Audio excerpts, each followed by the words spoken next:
Alright guys, this video is going to be on servicing the wheel bearings on my F250. I already did the passenger side. There was nothing wrong with it. I pulled it apart, re-greased the bearings, serviced the hub, just made sure there's no broken parts, missing parts, no bearings that have got burn marks or scoring in the races. Passenger side was great, didn't need to replace any components. The reason that this video is happening is because the driver's side, on the other hand, is heating up when I'm driving, and it kind of clicks back and forth between positions, and so I think that the race or the bearing, something's got flat spots. There's a problem in that side. So I've already taken it apart once. I will document all the tools you'll need.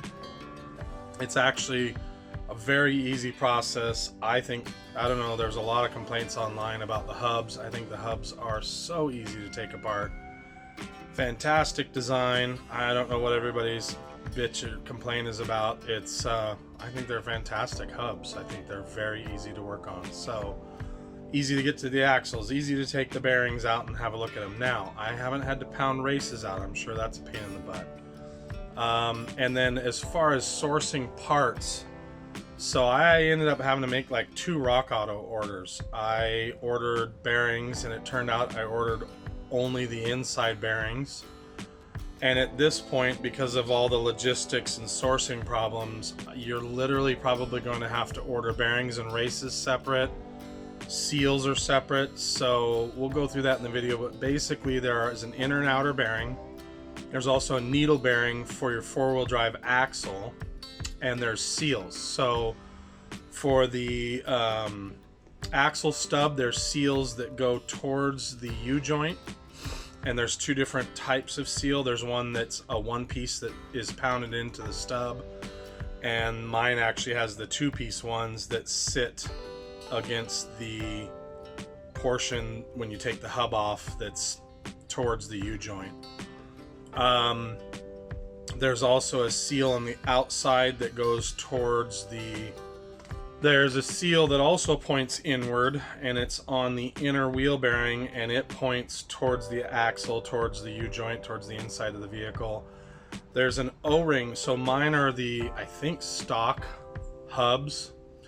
They use the same hardware as a Warren hub, and that is a 1.5-inch long 832 bolt. And what they typically tend to do is the head itself will rust around the outside edge of the head to the hub. The hub, I believe, is chrome plated aluminum. I think the Warren and the stock ones are the same. There's 6 pieces of hardware. Get yourself a carbide drill bit. I'll document the size later. If you have to drill your bolts out because you can't get them loose, I only had 2 come out and had to drill 4. You'll just go slow. You'll go through the head. As soon as you go through the head, it will sort of stop, or it'll free up. The head on mine, I had to take an Allen wrench and sort of wiggle it around, and finally got the head to break loose so I could pull them out. And again, I'll document that when we're doing it. But when you put them back in, do yourself a favor. Either put some grease on them or anti-seize or whatever you feel will keep the heads from rusting to the hub.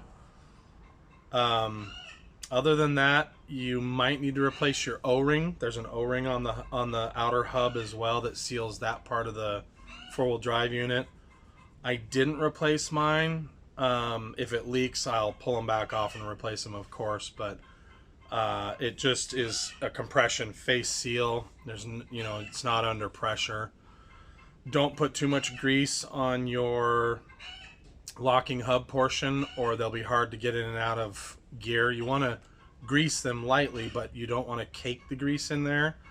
I put a little too much on the passenger side, and you have to rock the wheel a tiny bit to get it to come out of four-wheel drive or go into four-wheel drive. So I would just say give everything a thin coating, and I'm sure as I drive the truck down the road, they'll probably loosen up a little bit. But too much grease equals hard to put in four-wheel drive. So that's the long and the short of it, and we'll get to taking parts off.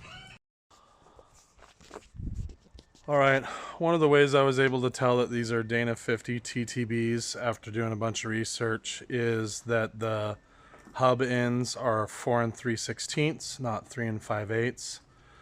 The 4 3/16 appears to be measured right here at this line. So it's a 4 3/16 here, and I'm assuming that the 3 5/8 for the Dana 44 would be there as well. My nameplate is very rusted and is pretty much illegible. I looked for other ways to identify it. This has a 4/16. It's a super cab. You know, it's not a double cab. It's an extra cab. I can't remember the nomenclature they used in the 80s, but so that would also, between the 460 and the extra cab, that also would tell me or you that it's Dana 50. The double cabs are also Dana 50s. And then I think some of the F250s came with Dana 60 straight axles, but I'm not sure. So it's taken me a good hour, 2 hours to try to figure this out and really make sure. And so we'll move on to getting the wheel bearings changed out.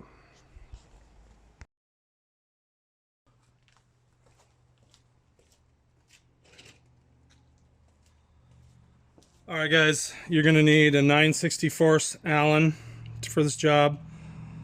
The little keeper bolts that retain the hub are 1.5 inches long by 10/24 thread Allens. You're going to need a small but larger flathead for the retaining ring. If you have to do the small retaining ring on the splined component, you'll need a smaller one. Snap ring pliers for the snap ring for the axle. Phillips screwdriver for the keeper for the splined hub. You're going to need a specialty tool. You can either get it, you can probably rent it from your local Napa, O'Reilly's, that sort of thing. I bought this one because I prefer this style instead of the tooth style. You're going to need a seal removal tool. In my case, mine wouldn't come out, so I had to use this with a hammer to get it out. You're going to need wheel bearing grease. I believe it needs to be NGLI 2. You're going to need a torque wrench that's capable of doing 160 to 180 foot-pounds for the axle nuts. I had extras. I like this stuff instead of rags. It's easy to throw away. I used this to blow off all the grease that had metal shavings in it. Gun wash to wash the parts. Masking tape for various activities like spray painting. That should cover the tools that you're going to need to do the job. Whole bunches of cleaning, whole bunches of grease. Alright guys, so the first thing we're going to do is put some penetrant, I've got liquid wrench here. It's just a penetrating oil on these bolt heads. It's probably not going to do much. It didn't on the last side, but it's worth a try. And like I said before in the video, I got 2 out, so my chances of getting these out are pretty low.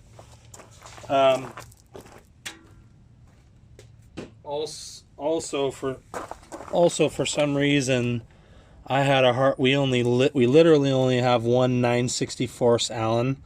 That's what these take, is a 9/64. I had one kit that had this Allen wrench, and you can't maybe see it on camera, but it's twisted already. So just be careful. This thing's twisted about 45 degrees from trying to get these stupid little bolts off. So just be careful with your setup. Make sure when you do these that the head's pushed all the way in. Make sure it's completely seated before you start torquing on this thing. And I've had luck with just going back and forth with these. That one's not going to go. Let's see here. Oh, that one's gonna go. Wow, that one was actually really easy to get out.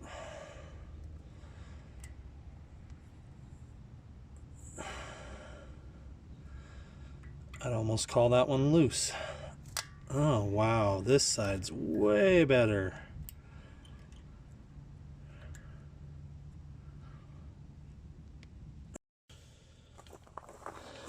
All right, guys, I literally lost. All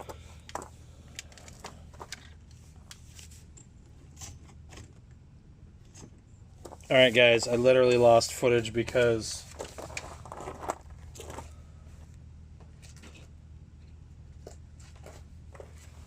Alright, I lost that whole last scene because the phone overheated. You guys don't care about that, but it sucks for me. Let's go back over it. I used liquid wrench on the bolt heads. There's 6 of them. 5 came loose, basically with enough pressure to twist the Allen wrench slightly. The Allen wrench is a 9/64. They seem to be kind of hard to come by in ANSI sets or SAE sets. I was able to get 5 of the 6 loose, 5 of the 6 bolts loose, which amazes me because on the other side I got 2 loose. So I do have to drill one out. It will not come out. Use the liquid wrench or similar and just let it sit for a little bit. Don't use too much. You don't want it down inside the hub because it'll mix with your grease. But you know, use a penetrating oil, and then just be maybe kind of, if they feel like they're going to go, work them back and forth.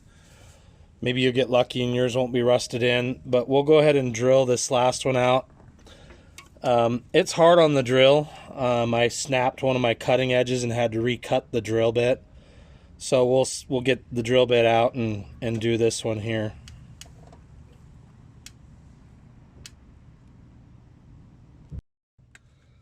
Alright guys, I believe what I used is a 9/64 drill bit. You could use 3/32. I'm just going to drill this until I feel it go through, and then I'll stop. Make sure you guys are out of the sun there. And make sure you're focused there.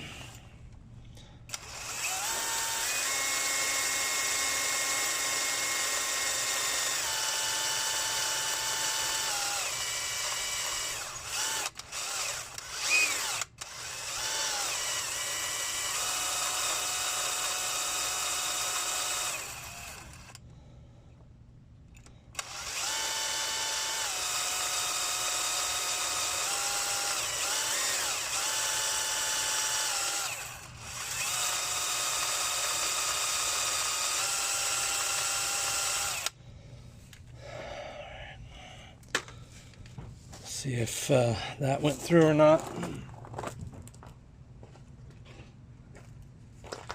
If you use a small enough drill bit, you can still use the Allen to test whether the head's loose or not.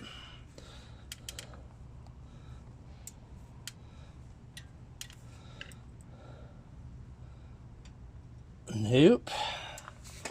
Did not go through yet.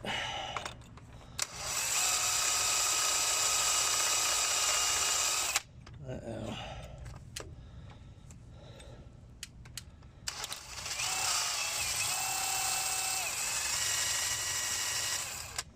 I think I'm gonna go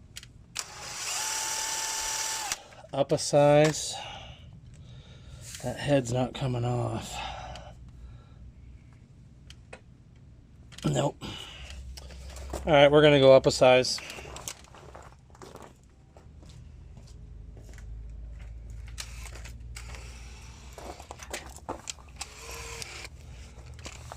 All right, we're gonna go up 2 sizes, and the bit wandered a bit. That's the first time I've had that happen.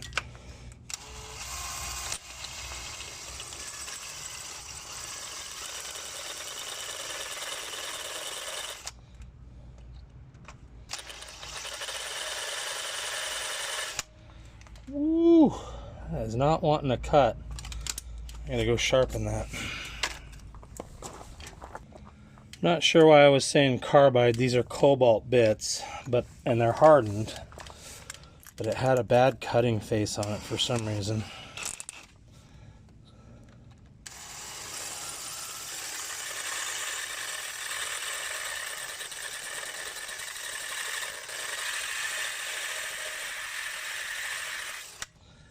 Ooh, that's not much better.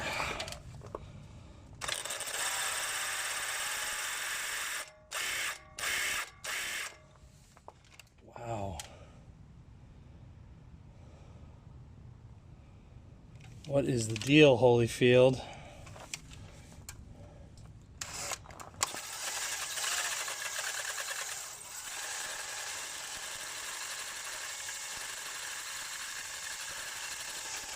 Oh, there it went. I felt it go through. You want to be really careful because this is just chromed aluminum. It's not steel. And you'll go right into this if you're not careful. So, don't know why that drilled so badly. The other ones didn't seem to be as hard somehow. We should be able to get that head out now with the... I just take the drill bit out and use the back of it like this. Come on out of there.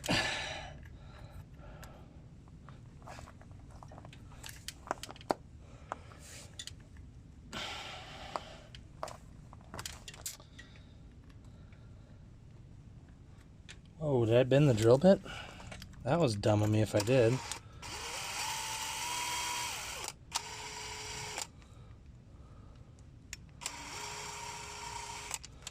Boy, I can't tell if I did or I didn't. Let's see. Okay, guys, this is the first time I've had one of these drill off center. So, I'm not sure how hard it's going to be to get this head off. Come on.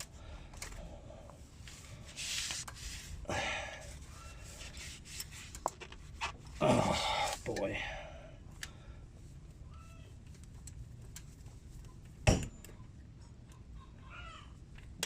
There we go. I think I just broke it. Yup.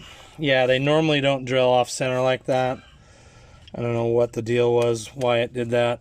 I think I used maybe too small of a drill bit, so maybe go up to a 3/32 or larger. And this sucker is in here. These are usually loose. Yeah, see how that just unscrews right out of there.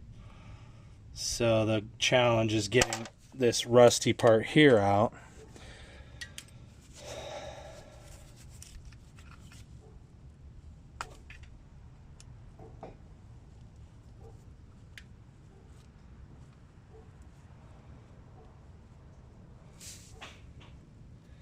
Okay, once you break it loose, which I felt it break loose, you can, let me point it towards you guys. So I felt it break loose, you know, prying a little bit. And now I can go back and forth and get the head to just kind of roll out of there. Super crusty. I'm going to clean all these holes up very well. And then I think we'll probably do anti-seize instead of grease. I'm afraid grease will wash out over time. Anti-seize may wash out too. Who knows? So that's the hub. Don't need to do anything with this. Good to go there. So the next step is going to be to pull this little Phillips screw out, and that releases this inner ring here, and there's a spring behind that.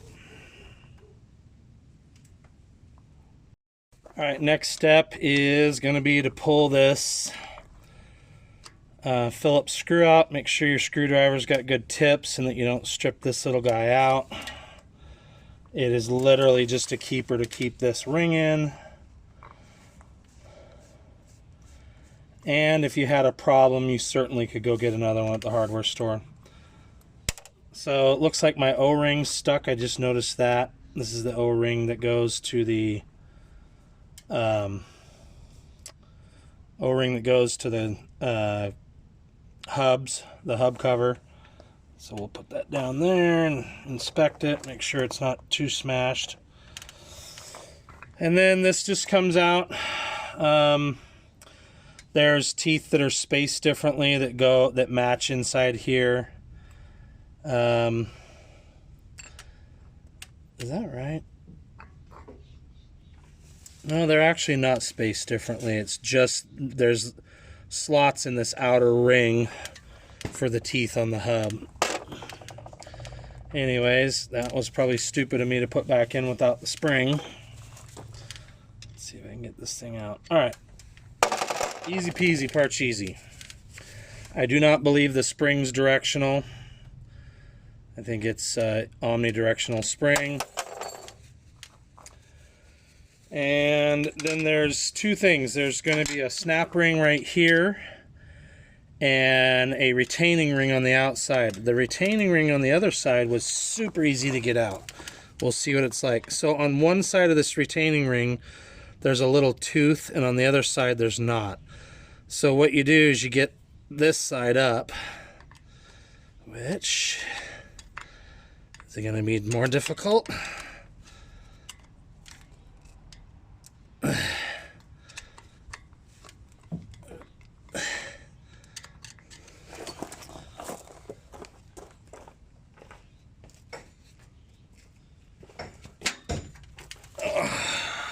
Get my kneeling pad out and get down in your guys' shot here.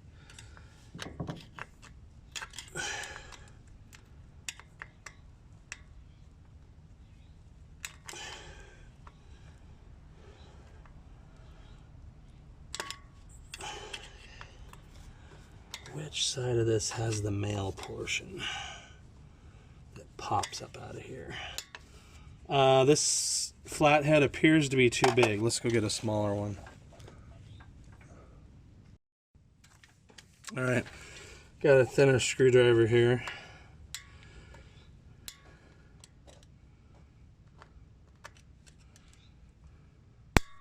Okay, maybe that's the side.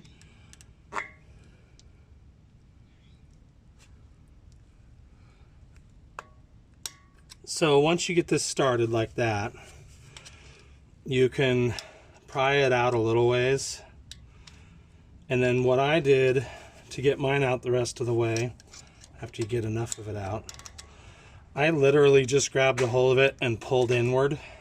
You pull in towards the inside of it, and it will literally just curl right out. Very easy to get out. So that's that. Then we got to get, all right, we're going to get the circlip off next, and I got to get circlip pliers for that. All right, these are the wrong circlip plier size, but they'll work. Again, very easy to get off.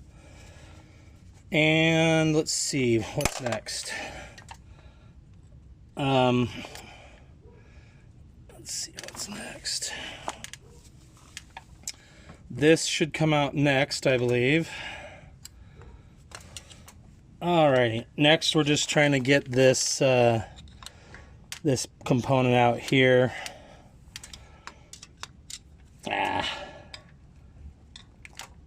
There we go.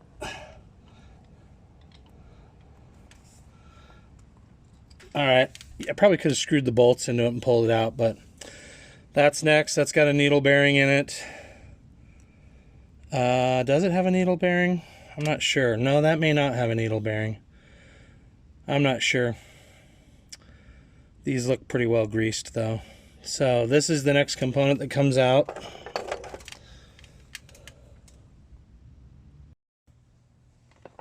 Alright guys, so on to the axle nut. There's two types of sockets. There's one with fingers, and then there's this style. I would buy this. This fits way better, doesn't strip out. I think it's 27 bucks. It's worth it. So it's supposed to be torqued between 160 and 200, and if that's the case, I won't be able to get this off freehand. When I took the other one off, it wasn't even close.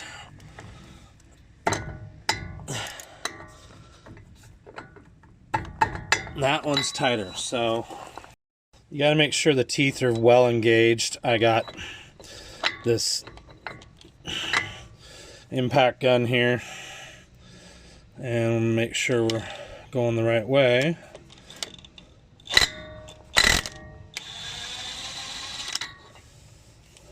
Okay, there's one. And then you'll need to get the washer off that's in here. Do yourself a favor and take like a piece, like a coat hanger, and make just a tiny L on the end if you can. It just makes it easier to get this washer off. And then we're back to the other wire, or the other wheel nut. The other wheel nut should only be on with less than 50 foot-pounds. If I can get this thing seated.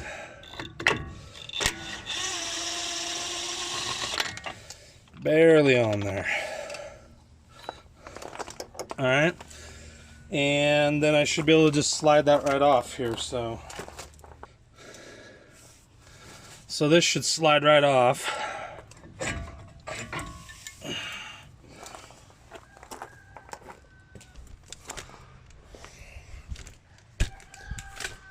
All right, so I'm going to inspect the bearings and we'll get to that. All right, guys, there's metal filings in the grease, so everything's coming out.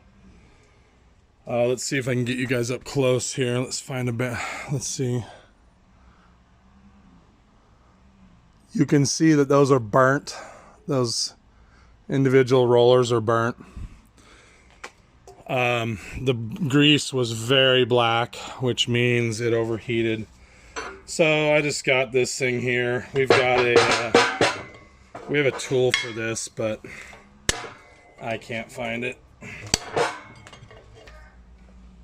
I just need to move the fulcrum point a little closer here. Like that.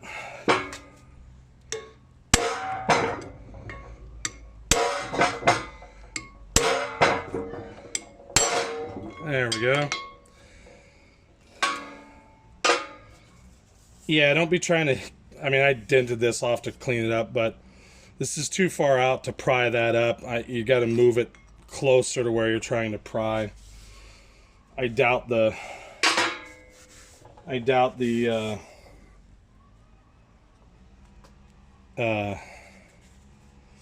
seal puller would have pulled that. That was in there really well. The seal was not leaking, however. Alright, this part's pretty straightforward. This race inside here is no good. Punch, hammer.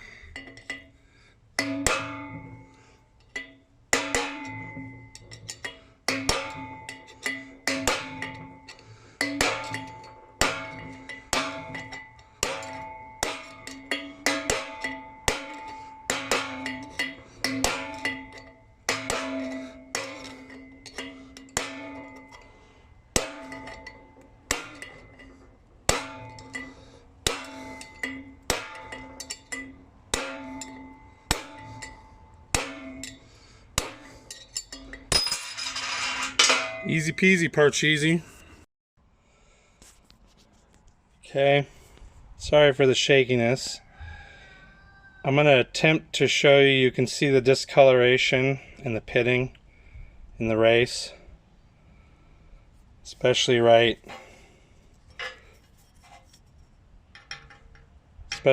here. But that's typical of this. This bearing got hot, and the race probably got pitted and then it got hot. Anyways, that bearing smoked, so we'll replace that. It was easy to get out. Just don't get it caulked in there by hitting too hard on one side. Alright guys, got the new race sitting in there. Just using this red and tacky. I hope that's the right kind. I haven't put one in, so I'm just going to work my way around and see if that works. And so far it's not working.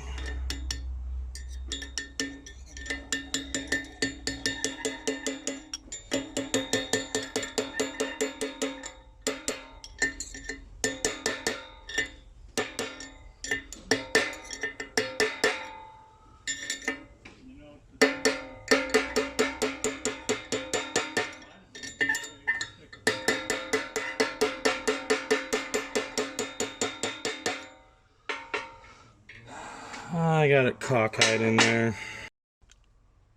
Alright guys, turns out the secret is once you get it started carefully, you can set your I actually set the bearing, the old race, the same direction.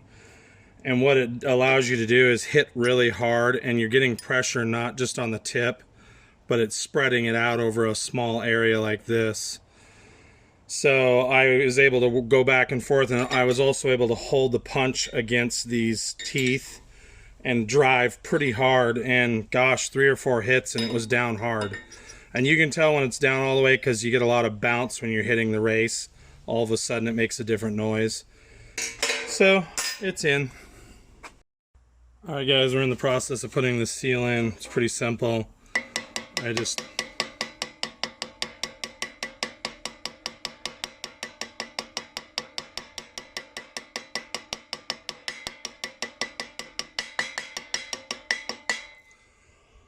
And then, what are we looking for?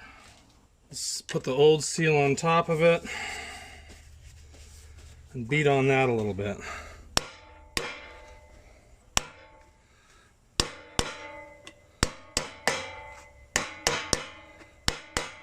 Again, whoops, you can feel it come up tight.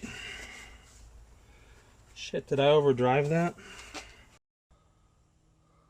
Alright, I may have overdriven that seal. We're in about an 1/8. It came up hard against the stop. I'm not sure why.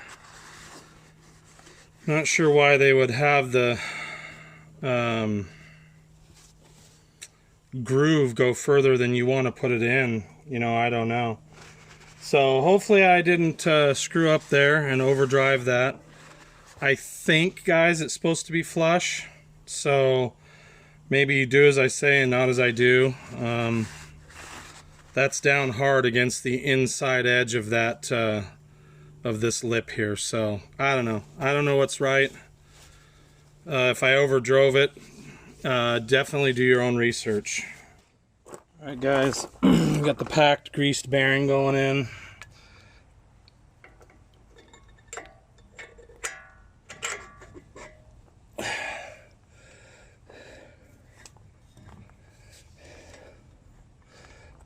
And why is that not tight? What's going on here? There we go. All right. And we're going to put more grease inside this edge here just to make sure it's got grease up against the bearing. All right, we're going to put some more of this grease in here.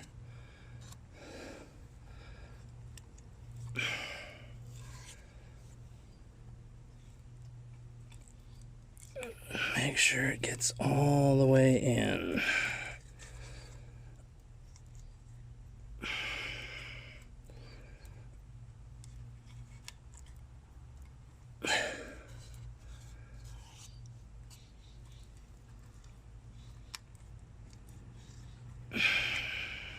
Okay, whoops.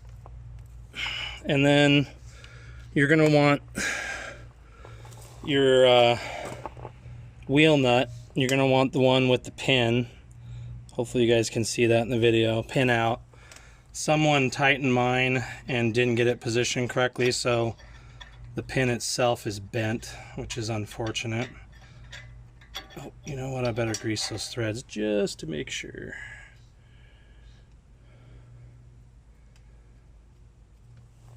Okay, and we'll get that bad boy started.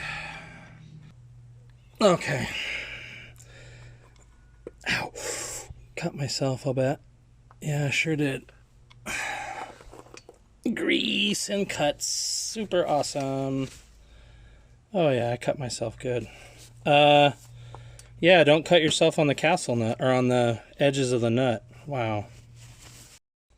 Alright, what I read online was 50 foot-pounds and then turn it back 90 degrees. So we'll get this thing seated here.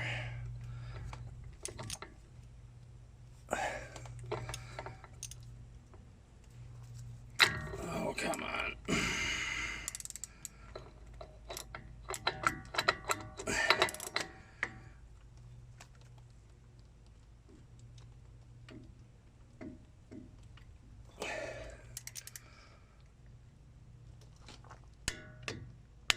Okay, there's 50 foot-pounds.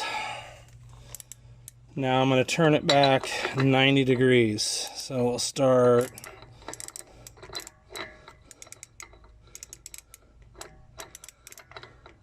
Come on. It's hard to get this thing to line up, but boy, once it does, it's great. Okay, I'm going to start right here and go back 90 degrees, which is right there.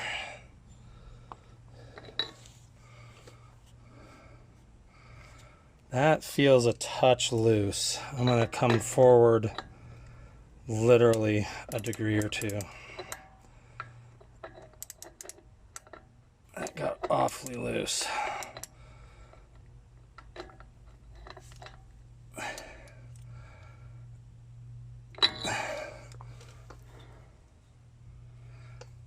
Still.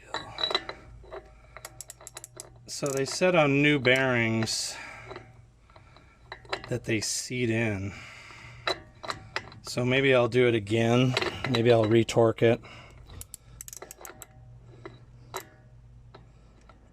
Basically, that new bearings loosen up.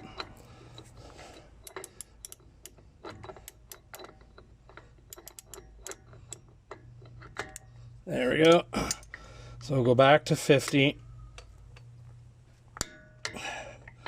And then we're gonna come off of that 90 degrees, which is right there.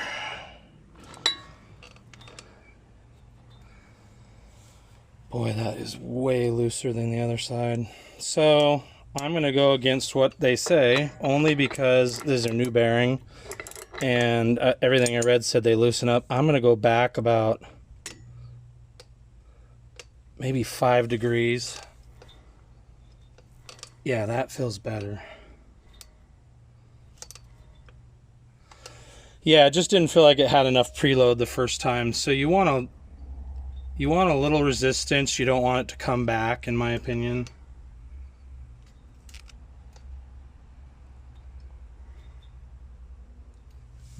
I believe it said 30 foot-pounds measured pulling it.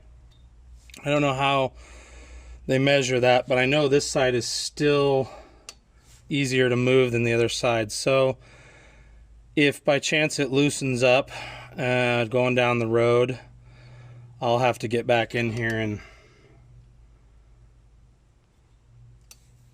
tighten it up.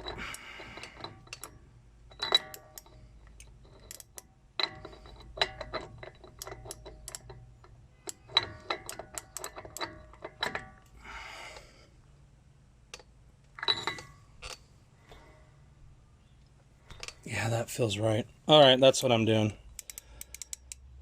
Next, we're going to put this keeper washer on, and it has to go on the pin smoothly. You can't force it on like someone already did on this truck. And mine somehow just perfectly lined up. So mine's ready to go.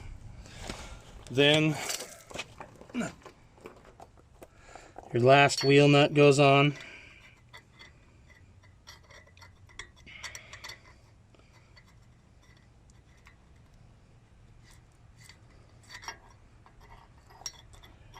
Come on.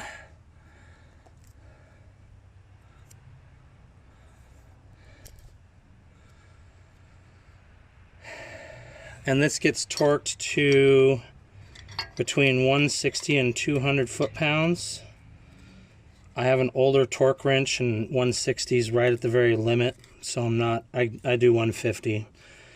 Again, this is me. It's not telling you what you should do. But I'm going to torque to 150 because of my torque wrench. All right, I'm going to go in 2 steps. First, I'm going to go to 100. Wrong way.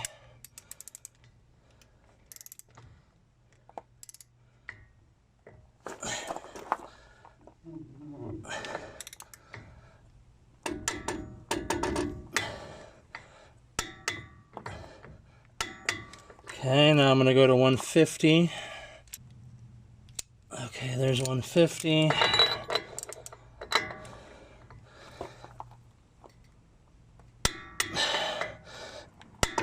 Okay, 150.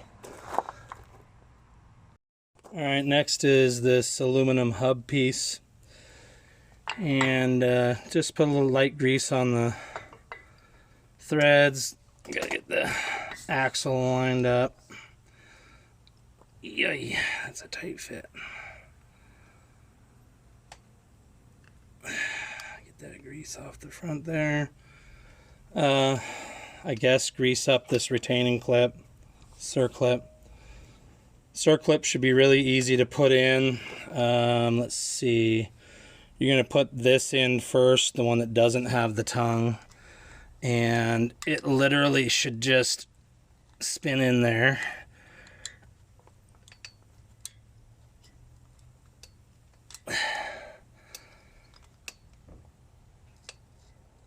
Come on. My other one was so much easier to put in than this.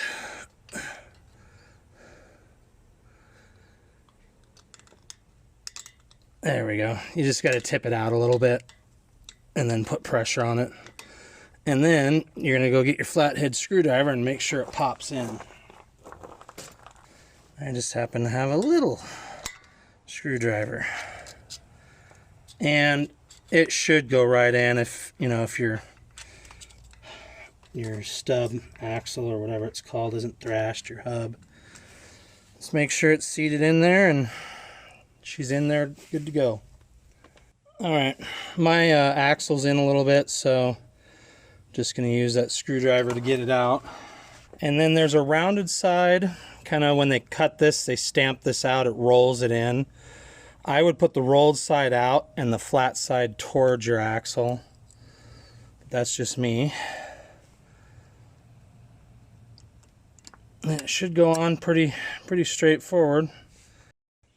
All right, spring goes in next. And you got to take the keeper screw out. Now, I have found by watching other videos, and I accidentally did it on the passenger side, if you put too much grease on this, it will not go in and out of four-wheel drive very well. It's sticky and wants to stick. So I would put a light amount of grease on this steel component here. I would not put a real heavy bunch of goopy ass grease all over the place because I put too much on the other side, and you have to move it back and forth to get it to come in and out of four-wheel drive because this sticks because it's really greasy.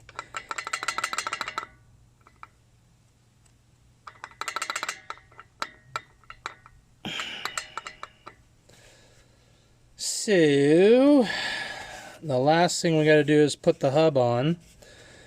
Now my O-ring is questionable and I may replace them down the road. I also don't have all the hardware for this, so we'll go ahead and put it in and get it finger tight. And I'm going to put these in.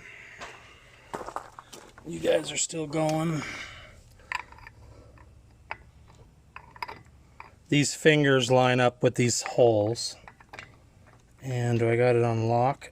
That needs to be on free. I'm only going to put 2 pieces of hardware in because I've got bolts on order, so I'm going to replace all of these. So we're literally just going to be putting these in temporarily.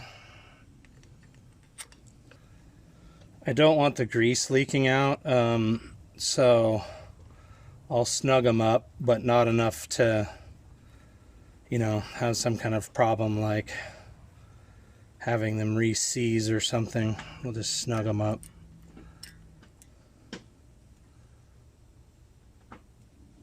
There and there. That's good. So that's finished. I'm going to paint this. You guys aren't going to see that. But we'll check the free and the lock position. So right now we got no axle rotating. And now we do. So it's working great. Alright guys, that's pretty much it. Wheel bearings repacked, hub's back on, everything's back on. There's not much to say. Make sure you got the right Allen wrench, make sure you got the right socket for the axle nuts. Make sure your torque wrench goes to 160 to 200.